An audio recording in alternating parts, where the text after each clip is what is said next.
Hey folks, today is Friday, February 16th, 2024. As usual, my name is Jake Baldino, here to talk about all the video game news that has been going on this week. And we're jumping in with some hot, fresh news coming from Thursday afternoon or evening, depending on your time zone. We finally got word from Xbox. We've talked about the rumors from the last week or so rumbling around that Xbox was changing their console plans, changing their exclusivity plans, and putting games on other consoles. Xbox announced this thing, this business event. We love a business event, don't we? Isn't that just the most sexy, exciting sounding thing? Well, they held this little podcast event, and here's the gist. Long story short, it seems to not be as big of a departure as like all the rumors that were reported and suggested. See, I told you guys to take this with a grain of salt. So Xbox confirmed that they are not going full multi-platform or, devaluing an Xbox console or anything like that. Just highlighting that the current plan is 4 select games going multi-platform to help bring more attention to the games, and then also, I guess, to Xbox. They didn't say what those 4 games are, though. They said that the teams wanted to announce them themselves. Okay, then. I feel like this should have been an email, but yeah. I think the obvious guesses for those 4 games are like Hi-Fi Rush and Sea of Thieves, at least, since those rumors and leaks sounded the strongest and they've been around the longest. But Xbox did state specifically that games like Starfield and Indiana Jones are not on this list. So between the video that they put out and an interview they did with a major outlet afterward, there's still a lot of vague corporate speak here. Bottom line to me is it just sounds like case-by-case basis is still going to be what the deal is. They've alluded to that in the past. They've always kind of worded things with a bit of room for interpretations, and I think they still kind of did that now, but that's just me. Also, separately, they did announce that Activision Blizzard games are coming to Game Pass soon, which is a win, starting with Diablo 4 in March. So there you have it, but it's not all just businessy talk, future strategy stuff from Microsoft and Xbox.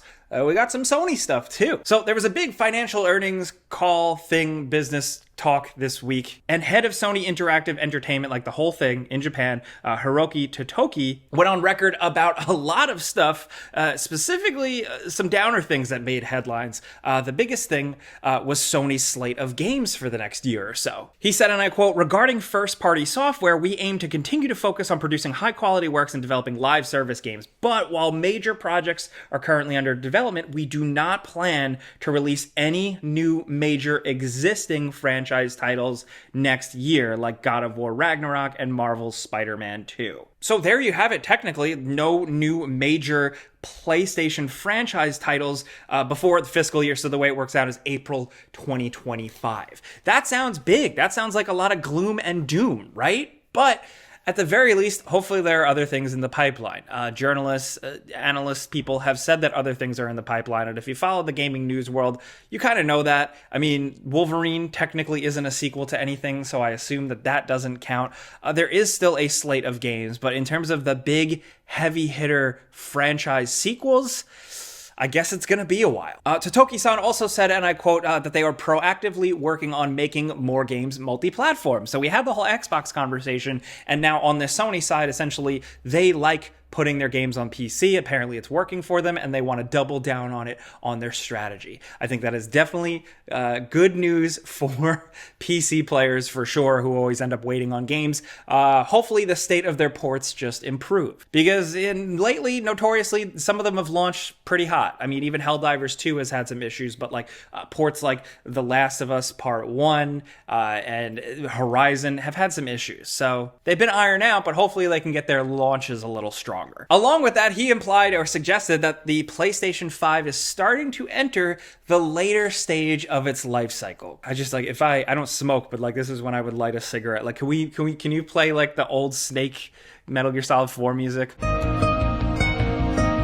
I feel like we just got the PlayStation 5. I feel like a lot of people out there have only recently gotten PlayStation 5s, if they're PlayStation fans.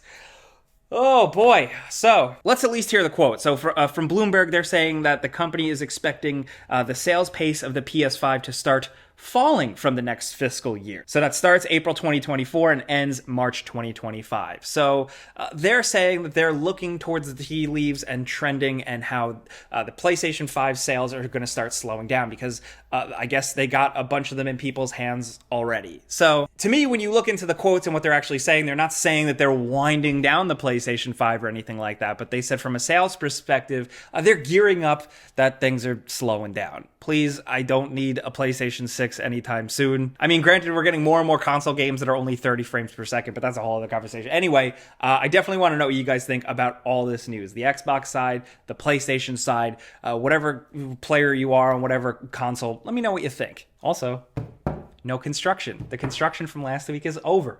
Thank God. Thank you guys for bearing with that video. Oh, and in other news, so there are so many news about video game studio layoffs all the time and closures and stuff like that. And one of the biggest things to come this week is from a big cumulative report from IGN just talking about the state of the industry. And one nugget of info that we got from that is that 2K was working with a studio to work on a spiritual successor to the SSX games, like a new SSX or a new SSX Tricky. The studio that they were working with was a smaller studio founded by people who had worked on SSX, and unfortunately, work on the project eventually fell through. So there was something in the works, but it didn't come to be. And that's how it often goes in the video game history books. Somebody somewhere worked on something cool for a while, and then all that work went down the drain when the big corp decided to go in a different direction. I've talked about it a lot on my channel, like I love the 2000s era, like extreme sports, fun games, and this could have been such a cool thing. Spiritual successors to other games still are out there. We're getting a new take on like Burnout, Paradise Burnout Takedown pretty soon. Hopefully that still pans out, but we'll keep you guys peeled on all that stuff. But yeah. Next up, before we keep going, this episode is brought to you by our longtime sponsor, Vessi. It's 2024, new year, new us, but we're still talking about the great, dependable sneakers that we've been recommending for so long now. If you're new, Vessi are the go-to dependable, waterproof kicks. They have a bunch of different styles, sizes, varieties, colors for every type of person and situation, but they're all extremely comfy, reliable, and waterproof. And these might be great for you in 2024 if you're really trying to get out there more, get more adventurous. Maybe it's a night in the city and it's pouring rain. You can step in a puddle, no problem. It's little things like that that make you feel unstoppable. The weekend and everyday classic sneakers might have you covered there. And then this winter weather, things can be pretty messy. Well, the Chelsea and Stormburst shoes got you covered there. Vessi offers a bunch of other products like jackets, beanies, gloves that are all waterproof, but with all their products, they're waterproof, but they don't feel waterproof. They're just genuine good stuff. But if you've heard enough and you want to check them out, it does support the show. All you got to do is head to vessi.com/gameranx or click the link in the description. Step into the new year with Vessi, literally, with 15% off your purchase when you go to that link. Again, that's vessi.com/gameranx, and big thanks to Vessi for sponsoring our videos.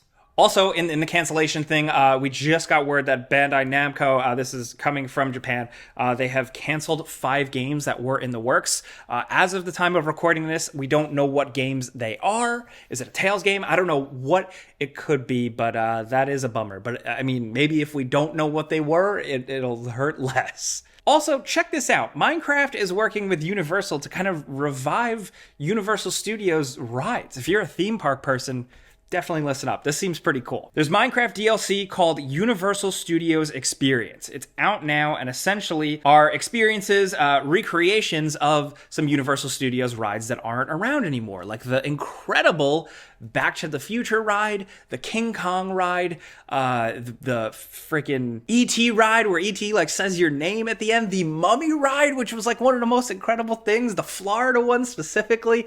Oh boy. So I had only went to Universal Studios like once as a kid. Like our parents finally got enough money to go on vacation once, and I was blown away. And now these rides don't really exist, especially Jaws. Like Jaws gets in your face. So to have a little bit of like preservation here and do a fun little thing in the Minecraft world, but officially, is kind of cool. If you want to check that out, I'll link that as well as everything else I talk about down in the description. Also, a Helldivers 2 update. The game has been doing really well. The game has actually been struggling with the player base. The servers have had some issues here and there. And the lead guy at Arrowhead has been going on record on social media about updates and stuff like that, being pretty candid and forthcoming.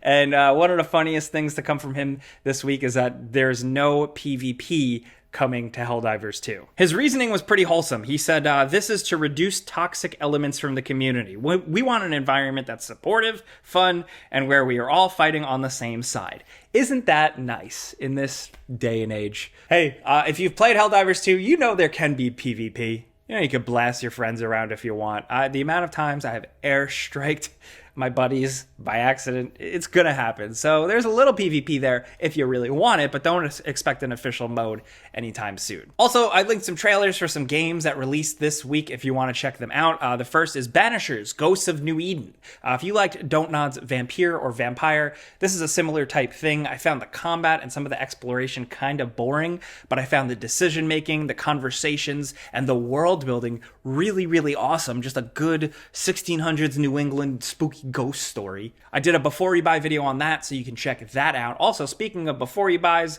it should be up by now. I will link it. Skull and Bones. I've been playing that, and I do not like it. It's not a complete disaster. I think it's going to find somewhat of an audience, but it's not for me. Also, the Tomb Raider 1, 2, and 3 re-release is out, and it's pretty cool. It's pretty good looking. Eric and Falcon behind the scenes did the before you buy, so you can check that out if you want. It's got an updated control scheme, but it's still very faithful to those clunky, weird, awkward, old original games that I love very much. I wasn't able to jump on the before you buy because I'm working on a bunch of others behind the scenes. I need more help now. I can't touch every single game, so thank you guys for tuning in to Falcon and Eric doing the other before you buys. Also, if you were looking for an Elden Ring update about the DLC, Shadows of the Erdtree, they're still working on it.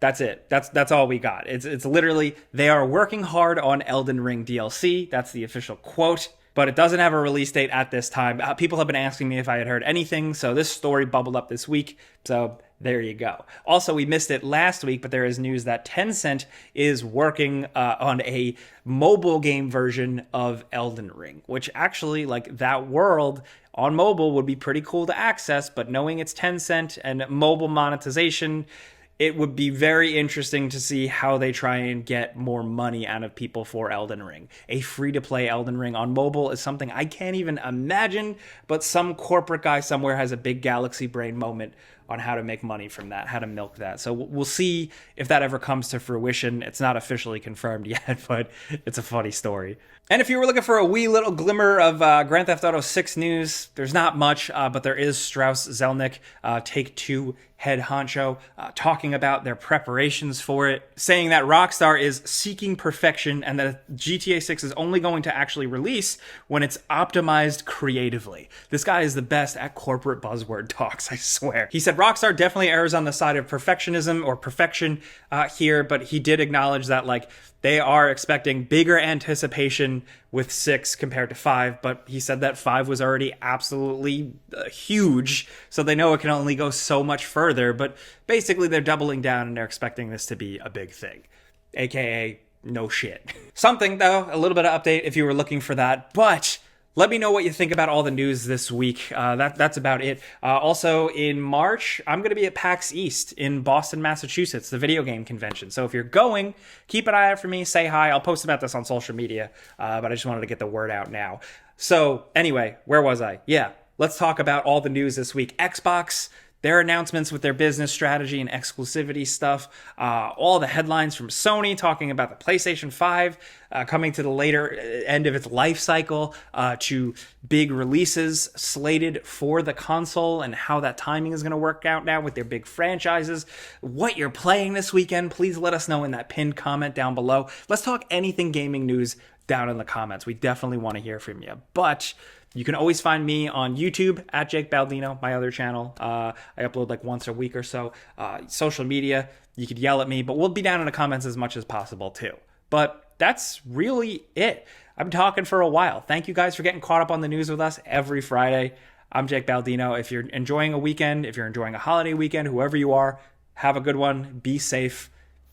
See you guys next time. Pizza's on me.